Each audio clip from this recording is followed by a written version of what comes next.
Good day! I'm Dr. T, and welcome to my living room. And today I am playing Banished, a wonderful game from, I believe, 2014. If you haven't played it, definitely a good one to check out.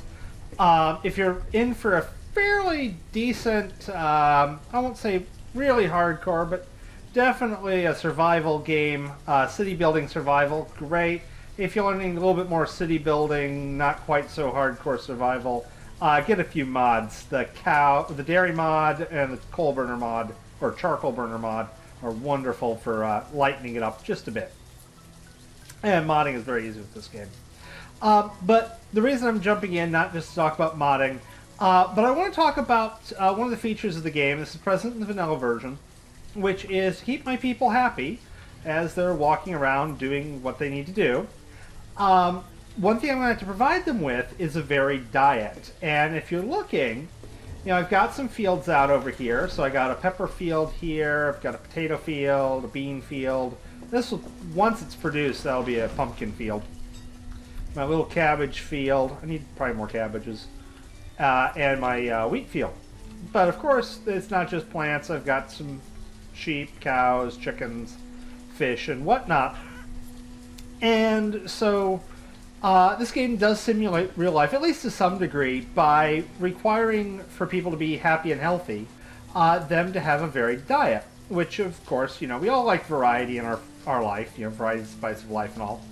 But when it comes to our diets, let's talk a little bit about why we need a varied diet. And let's start out with some fish. So fish are going to be looking at kind of two areas that, as humans, we're going to need.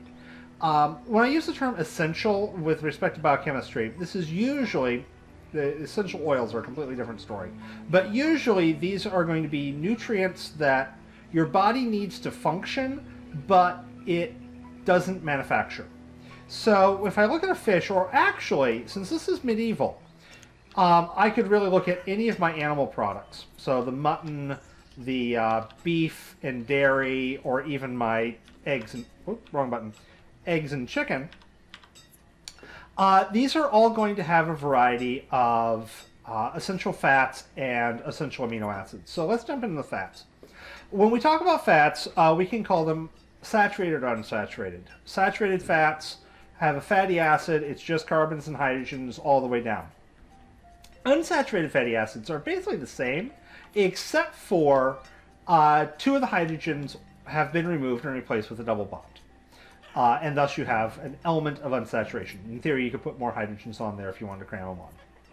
Well, with these unsaturated fatty acids, you need them, and depending on where that unsaturation is, depends on whether or not your body can make it. So if that unsaturation is 3 carbons from the end, we call that an omega-3. If it's 6 carbons from the tail, we call that omega-6. If it's 9, we call that omega-9, so on and so forth. Yeah. Omega for the tail, essentially, is what we're doing. Well, your body can make omega-9. It can't make omega-6 or omega-3. So, modern days, we have an issue with omega-3. Omega-6 are fairly reasonably rich in things like corn, etc. And since most of our livestock eats corn, then they're going to be rich in omega-3 or omega-6s. So, chicken would be rich in omega-6. So would beef. So would mutton. Whatever you would want to go for. Now, typically our fish, although tilapia is farm raised, most of our fish is wild caught. And so these are going to be having a much more varied diet, which in the Middle Ages, where Banished is set, or really anything up until the last century or so, all of these guys would have had. But because the fish eat a wild, varied diet, not just cornmeal, then our fish are going to have a fair amount of both omega-6 and omega-3. Omega-3 typically comes from the green part of plants, and omega-6s typically come from the more seed-like parts of the plant. And we need both of them.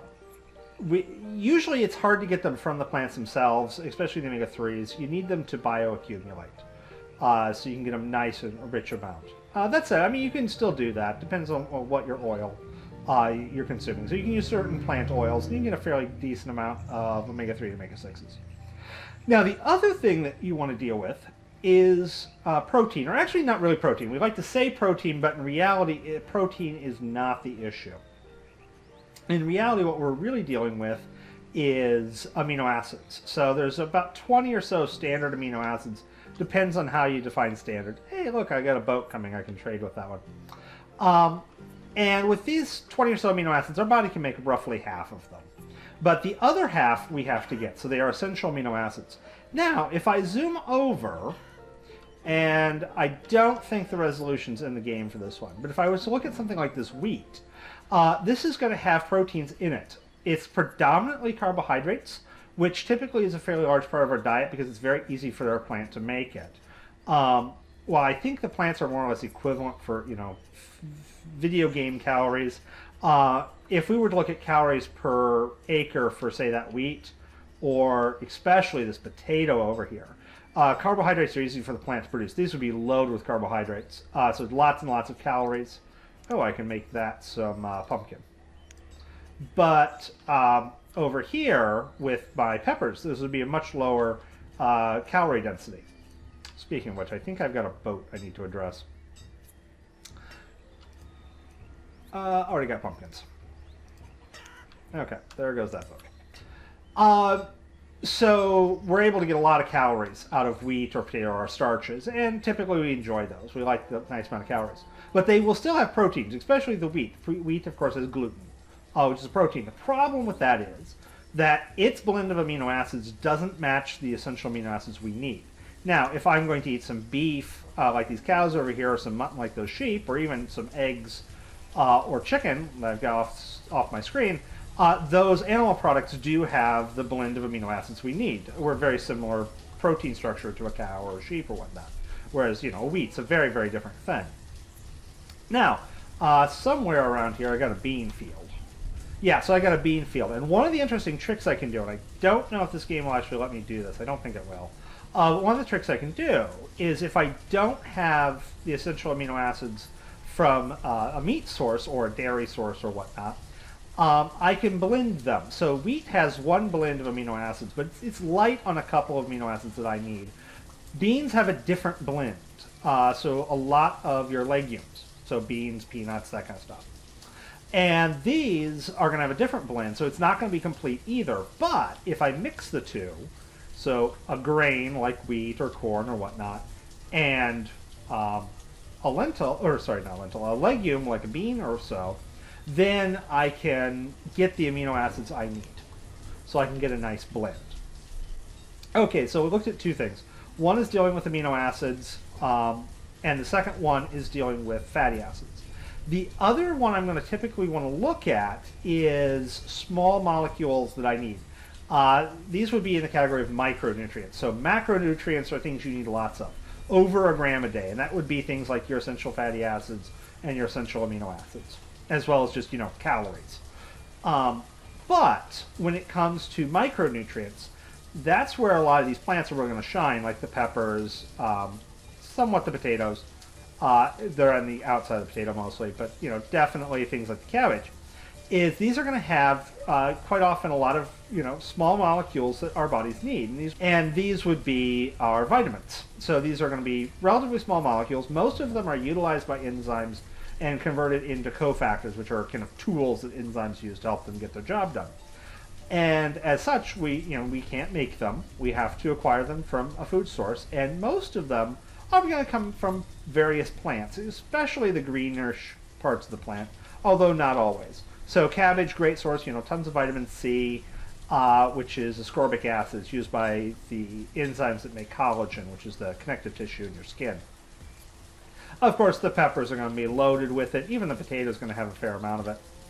And then you've got others, various vitamins. Now, interestingly enough, one of them, B12, the plants aren't going to have. Those you have to bioaccumulate, and typically you want to get that from an animal source.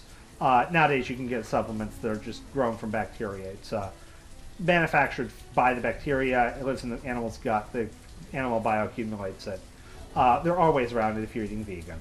But if you're, hey, it's the Middle Ages, it's going to be a lot harder to get around that B12 issue. So yeah, we've got a variety of plants. These are giving us assorted vitamins that we're going to be needing, as well as raw calories.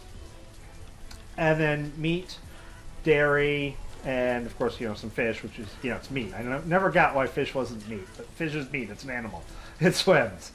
And that's giving us our essential fats and essential amino acids. And yeah, so same for us as is for my folks on my community. We need, a nice varied diet with lots of different things in it to keep us healthy, as so do they. And I am hoping I can look at my graph, and happiness is pretty good. I'd like a little better, but it's not bad. So yeah, with that said, I hope you're happy like my citizens, and have a wonderful day.